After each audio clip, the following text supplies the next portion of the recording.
All right, grade 7, welcome back to our math video.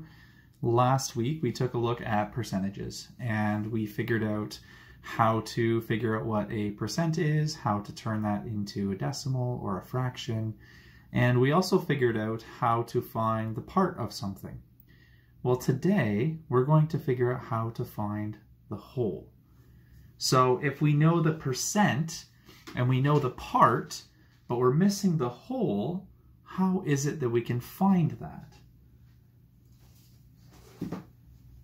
Sometimes this is referred to as a reverse percentage.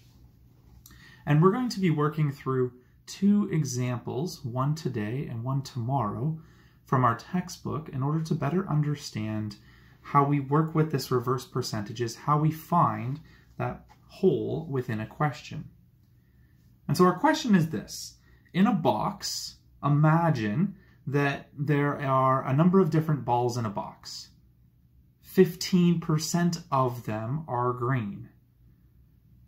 If there are 54 green balls, what is the total number of balls in the box? So picture this. All right, we have a box and it has an unknown number in here. And so that's what we don't know. What we don't know is kind of the whole number of balls in the box. That's what we don't know. So hint, we're going to use a variable for that when we go through solving that part of the question.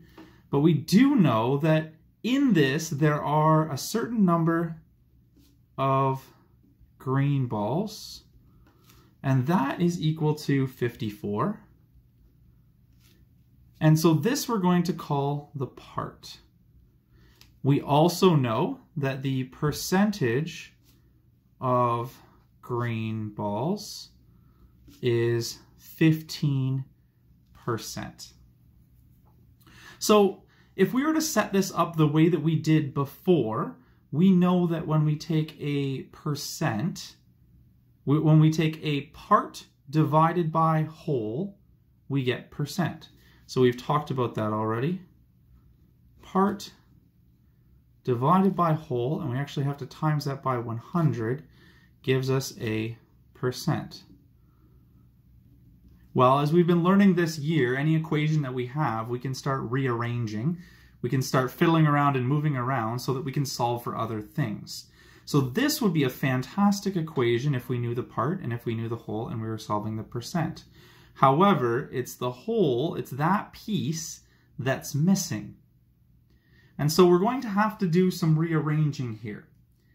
And our equation is going to look a little bit more, if I were to start to rearrange, I could say that we could have a percent, the percent, and then that would have to be, our percent would have to be divided by 100 because we would need this as a decimal number, times the whole equals the part.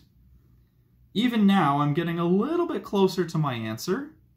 This would be how we would solve for part. This would be how we would solve for percent. So how is it that we actually solve for the final missing piece of the puzzle, which is the whole? Well, in order to solve the whole, we need to rearrange again slightly here. And we're going to take the part divided by percent, and that's percent as a decimal, is going to equal our whole value. So let's go through and see if we can now plug in some of our numbers, and we'll see if all of this works out. Our part in this particular question, let's start over here. Our part in this particular question, and our formula once again, is going to be part divided by percent as a decimal equals the whole. Our part is the amount of green balls that are in the total box. So in this particular question, our part is going to be 54. Now our percent is 15%. We're going to actually have to do something with that in a little bit, because just dividing percentages doesn't really work. We can't use that as a percent. So we're going to have to change that number to a decimal, which we did last week, before we can start calculating the rest of this question. And when I divide those two numbers, I'm going to get my whole value. So now we get to the point where we need that percentage as a decimal, 15%. There's two different ways that you could solve it, just as a reminder. You could do 15% is 15 over 100, or 15 100ths. And you could simply write out 15 100ths. Another way, or another thing that you could do, is simply divide these two values together. So in other words, you want to see how many times does 100 go into 15, or what is 15 divided by 100, which would also give us the same answer of 0.15. So now I'm going to take that part value, divide it by 0.15 in order to get my whole amount. And my whole amount, once I divide those two values together, is going to give me 360. So what that means is in total, the box had 360 balls. Of that, 54 were green, which represented 15% of the entire box. What's great is once you know all of these formulas, you can take this information and always double or triple check your numbers.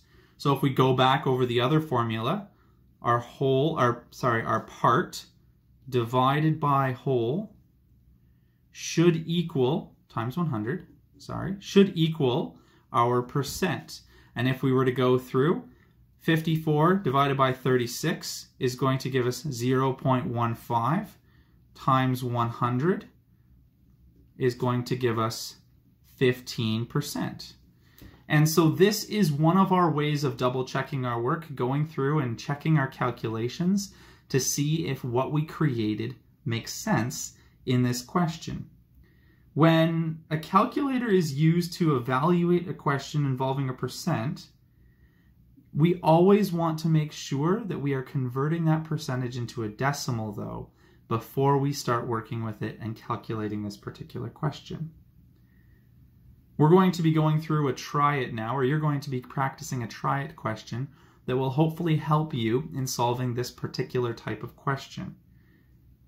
All you need to remember to do, though, is follow the formula, identify what is the part, what is the whole, what is the percent, and then follow one of the three formulas that we just provided for whichever one is missing.